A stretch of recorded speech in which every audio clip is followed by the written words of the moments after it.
For half a century, the AAV-7 was the totem of American amphibious power. It was the Amtrak, a legend that stormed beaches from Grenada to Iraq. But today, under the gaze of modern anti-ship missiles, that legend looks tired. It looks vulnerable. The Pentagon spent $3 billion trying to replace it with the futuristic Expeditionary Fighting Vehicle, a machine designed to fly on water at 25 knots. It failed. It became a monument to hubris, leaving behind nothing but expensive scrap metal.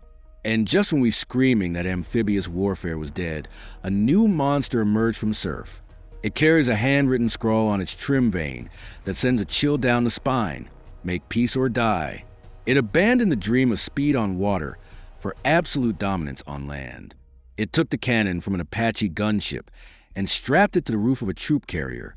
This is the ACV-30. Why did the U.S. Marines kill their beloved tracks for wheels? Is this a desperate budget cut or a masterstroke for the Pacific War 2030? Today, we are tearing down a machine that has vowed to be the infantry's new guardian angel. To understand the ACV-30, you have to understand the trauma that created it. The Marines spent 2 decades chasing a ghost called over-the-horizon assault. The idea was simple: build a tank that is also a speedboat. The EFV, it was science fiction made real. It had a massive engine and complex flaps to plane over the water at 25 knots. But here's the conflict. To make a tank fast on water, you need a flat bottom. To make a tank survive a landmine, you need a V-shaped hull. The Pentagon learned a brutal $3 billion lesson. You cannot have both. The EFV was a Lamborghini on water, but a papier-mâché coffin on land. It broke down constantly and offered zero protection against IEDs. In 2011, they pulled the plug. The Marines finally accepted the reality of modern war. Speed on water is irrelevant. Whether you're doing 6 knots or 25 knots, to a modern anti-ship radar, you are just a slow-moving target. You can never outrun a missile in the water. So why try? So they flipped the script. The new ACV is a slow duck in the water, about 6 knots. But the moment its tires touch the sand, it becomes a cheetah. On land, the ACV-30 hit speeds of 105 kilometers per hour. This changes everything. The old tracked AV-7 topped out at maybe 70 kilometers per hour and tore up every road it touched. It needed a flatbed truck to move long distances. The ACV doesn't need a truck. It is the truck. It can drive off a beach, hit the highway, and sprint 300 miles alongside HIMARS rocket launchers to seize an airfield before the enemy wakes up. And look at the numbers. The original plan was to buy 1,122 of these. The new plan?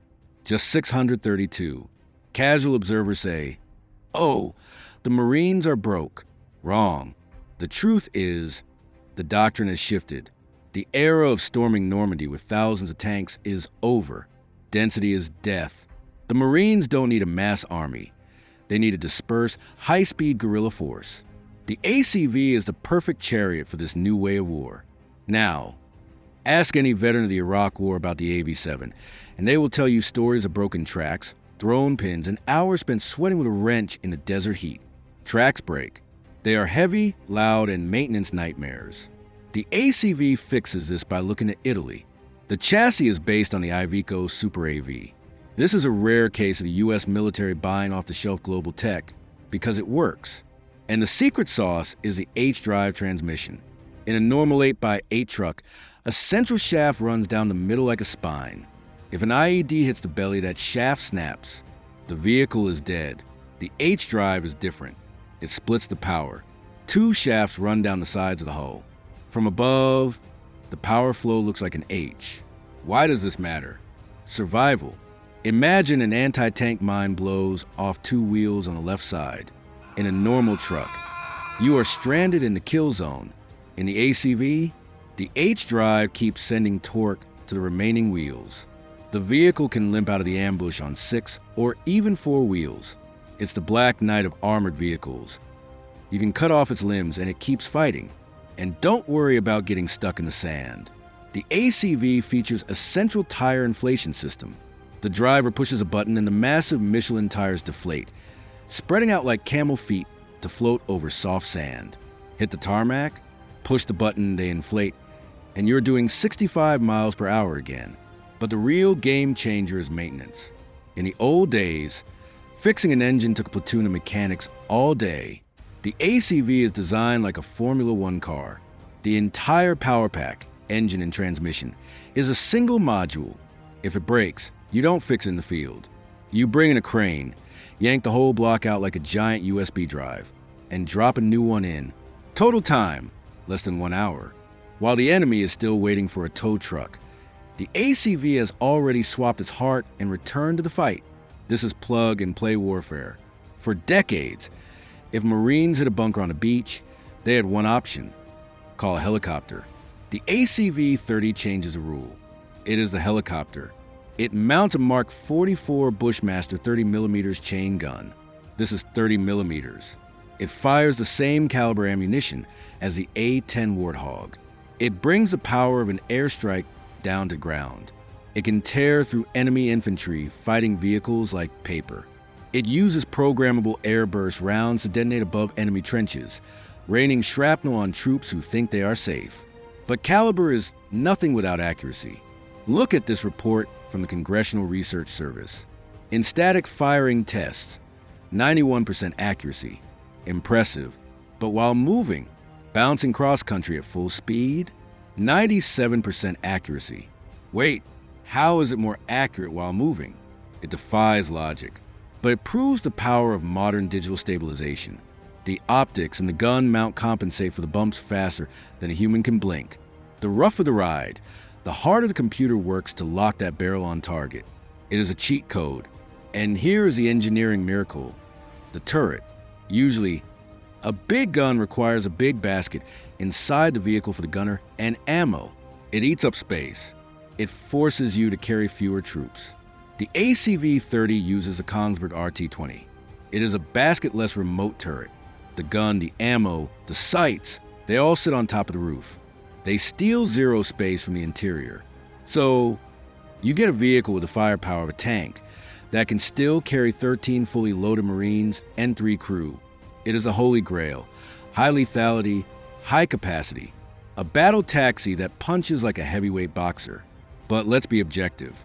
No machine is perfect, and the ACV has some serious skeletons in its closet. Marines hate the seats. The official Pentagon test reports are filled with complaints. Too tight, can't fit with body armor, my knees hurt. It sounds like a design failure, right? Wrong. It is a calculated trade-off. These aren't airline seats. They are suspended blast attenuation seats. They hang from the ceiling or walls. They don't touch the floor. When a mine detonates under the hull, the floor shoots up at supersonic speed.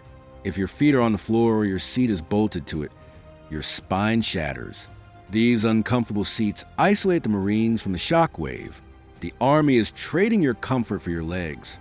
You might walk out of the ACV with a sore back, but you will walk out. However, there's a darker issue: rollovers. In 2022, ACVs were flipping over in the surf. Why? Because a wheeled vehicle sits higher than a tracked one. It has a V-shaped hull. The center of gravity is higher. When it hits the surf zone, that violent area where waves crash, it is less stable than the old flat-bottom tracks. Is the ACV a failure? No, it proves ambition. The old AAV could only operate in calm seas. The Marines want to land in any sea. The rollovers forced the USMC to build a new training school. They are teaching drivers to tame a more unstable beast because in the Pacific, you cannot wait for calm weather to launch an invasion. A vehicle that can handle rough seas, even if it requires expert driving, is infinitely more valuable than one that has to stay on the ship when the wind blows. Firepower is sexy, but the most dangerous version of this vehicle doesn't have a big gun. It's the ACVC command variant. You can spot it by the forest of antennas on the roof. Modern war isn't about who shoots first. It's about who completes the kill chain first. Initially, Congress slammed the command variant. They said its radios were weak. What good is a command post that can't talk to the fleet? The Marines fixed it. They integrated high bandwidth satellite comms. Now, the ACVC is a mobile tactical router. Imagine the scenario. An F-35 pilot sees an enemy ship 200 miles away. He doesn't shoot. He stays silent. He beams the data down to a humble ACVC hiding in a jungle on a small island. The ACV's computer processes a target and fires it off to a HIMARS battery 5 miles down the road or an unmanned NSM launcher truck. 30 seconds later, missiles are in the air. In this loop, the ACV is the brain. It connects the air, the sea, and the ground. It turns every single Marine with a radio into a strategic sensor. This is the heart of Force Design 2030. Those 632 vehicles aren't just trucks. They're the nodes of an unbreakable kill web draped across the Pacific. So let's zoom out. The ACV-30 isn't just an American truck. It is an Italian chassis, a Norwegian turret, carrying American Marines, executing a doctrine designed to counter a peer adversary in the Pacific. It is the ultimate hybrid. It proves that the Pentagon has stopped trying to invent magic like the Yeffy and started combining the best existing tech to solve real problems. It survived the budget cuts. It survived the rollover scandals. It survived the critics who said wheels don't work on beaches. And it emerged as the hellhound of the Marine Corps. For the young Marine cramped inside, nauseous from the waves, knees banging against the armor, this machine is his lifeline. It won't make him swim ashore. It won't break down when he needs to run. And it brings a 30mm cannon to the gunfight that can shred anything short of a main battle tank. Make peace or die. That graffiti on the trim vane wasn't just a slogan. It was a promise. The ACV-30 abandons a fantasy of the past, the giant D-Day landings, for the reality of the future. Speed, dispersion, and lethal precision. It is the tip of the spear for the U.S. strategy in the Pacific. It proves that sometimes to go forward, you have to stop trying to reinvent the wheel and just build a better one. What do you think? Are wheels really better than tracks? Would you trust your life to the ACV-30 in a storm? Or do you miss the old reliable tracks of the AV? Let me know your thoughts in the comments.